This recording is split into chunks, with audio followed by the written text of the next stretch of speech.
So guys, we will do a pollination video right now. This is flying saucer, total highlight on the channel, always. Every time I show this plant, people are amazed. The flower is so big. It's really so big. Check out the hand in comparison to the flower. This is a massive thing. And the hoverflies were instantly attracted to it. They came through the open window. Right now I have the window open, so it's not getting too hot in the greenhouse with the fruit and all, with the flower buds, and they have been drawn to it by the scent. It has been, when I came into the greenhouse, everything was covered in a scent, in a citrus-like scent. Very interesting flower, very interesting scent. And yeah, right now I want to do pollination.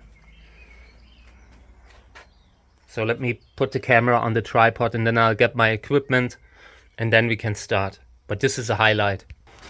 So here. This is good. This is the right size. Okay, so this is the highest I can get it. Everything's too covered in plants here. I need to clean up here. I need to move this one out. Ow! Ow! Ow! Ow! Of course it fell.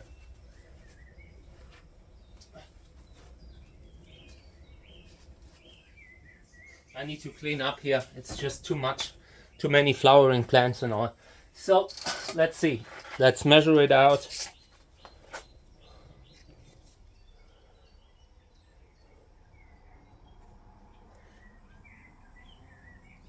$19.5, I think. Yeah, 19.5 today. Some days it can go to 32. No, not 30. 20, 23, 24, something like that is the highest that has been recorded.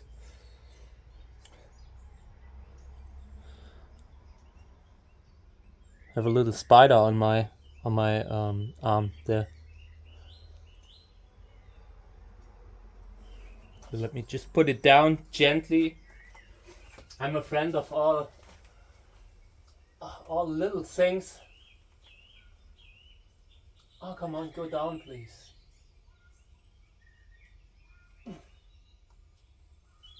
Okay, so now I want to collect pollen, so I'll get me a bag and then we start before the hoverflies have eaten it all away.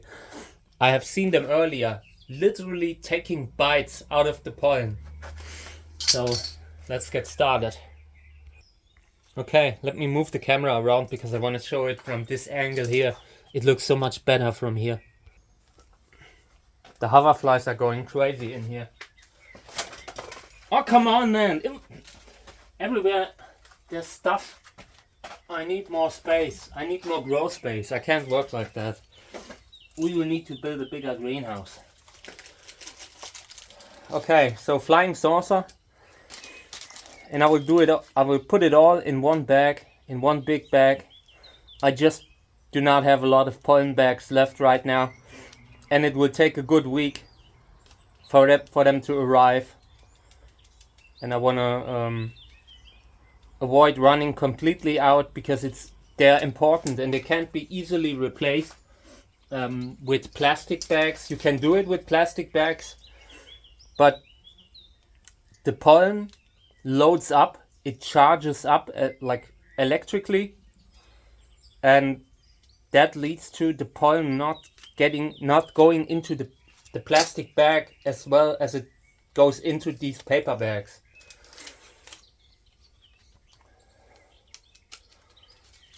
I will leave a fair amount to the hoverflies. I see that they are crazy for it.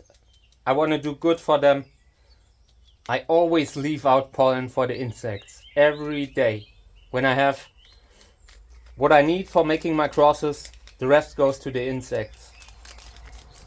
Unless there's like risk for insect pollination and all, but apart from that, I always leave them a lot of pollen, more than they would get from the tiny flowers that there are everywhere here. So yeah, This is a big thing for them, and I want to make sure that they still have a lot. I just need a few,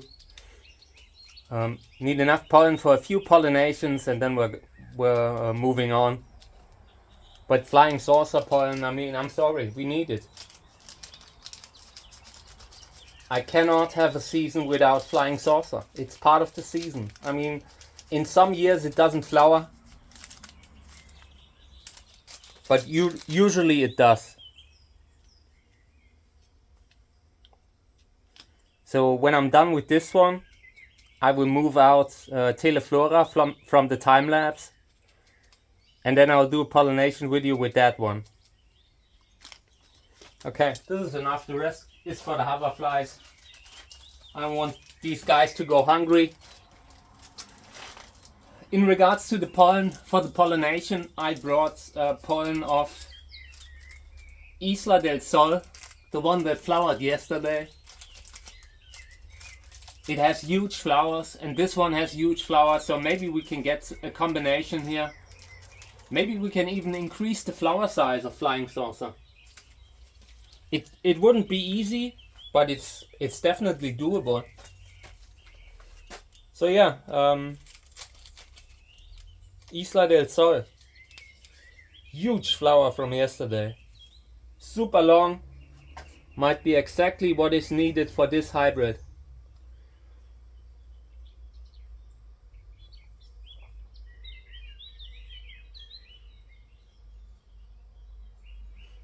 Yeah, I'm happy that we have a little bit of flying saucer pollen to work with now.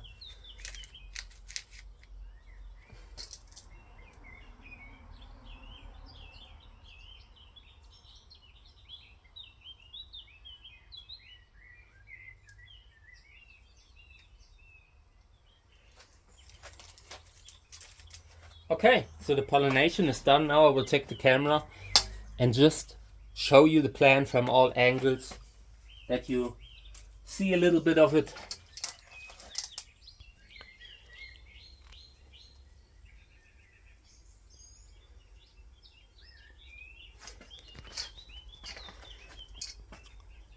So here's the second flower. I'm not sure if it opens tonight. Maybe with a day or two delay. That's usually how it is when you have two flowers that are pretty close to each other, but open with a delay. They just do that to increase the chance to get pollinated. On some days, pollination just doesn't happen. And if the weather changes within 2 days, then the cross can take place. So they sometimes open like shortly after the other, one after the other, with maybe a day or two in between. Boy, the smell. I still have the scent in my nose. It doesn't go away. This is not a hobby for people who are highly allergic. Really, I really mean it. You stand in pollen all day long. When I walk through the greenhouse here and the flower buds, the flowers are on my nose level. You walk across them, you get a big nose of pollen all the time. Yeah, but it's worth it. It's a great hobby. It's great that I can show this amazing plant on my channel here. You can see the chicken Dancy body here. The way it grows, this crooked growth, that's a classic chicken Dancy type of thing. But this one grows a little bit more columnar if you let it. If you pot it up, if you give it a big pot, this thing will grow huge. I've seen it in like countries where you can plant them out and they became huge. I also seen a lot of flying saucer being labeled as something else, and I want to make it very clear. Everyone knows it, that it's flying saucer. Don't do it. I've seen flying saucer being labeled as all kinds of different plants, all kinds of different hybrids, and yeah, often I've seen it labeled as grandiflorus, which, you know, I mean, I have grandiflorus open right now.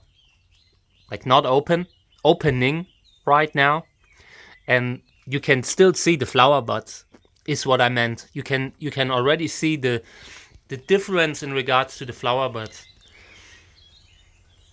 And when they open up, this one's very small in comparison to the big flowers of flying saucer. I want to show you the plant from the other side. Let me walk around.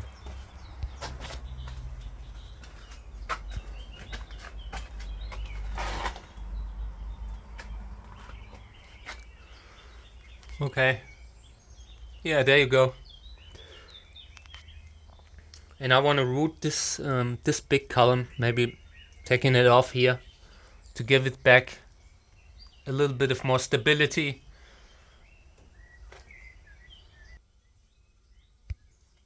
So here from the other side, very beautiful. And I want to do, maybe remove the tip here and root it separately. So the new pups at the base have some space. And yeah, I need to move this plant for repotting. I wanted to do it last year and I couldn't lift it up because it's so heavy. So with a little bit of help, I hope to repot it. Once I've removed the main column, I want to put the main column in a huge pot just to let it grow permanently there. And the small one will be constantly like just removing new pups for breeding.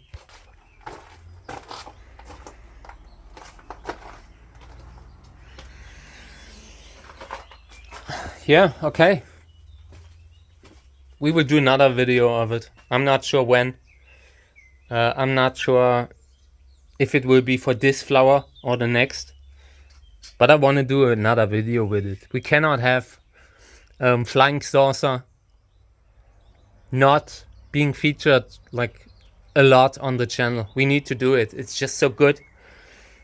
This is the type of stuff that this is the standard that so many new hybrids have to compete against, and a lot of them cannot do it.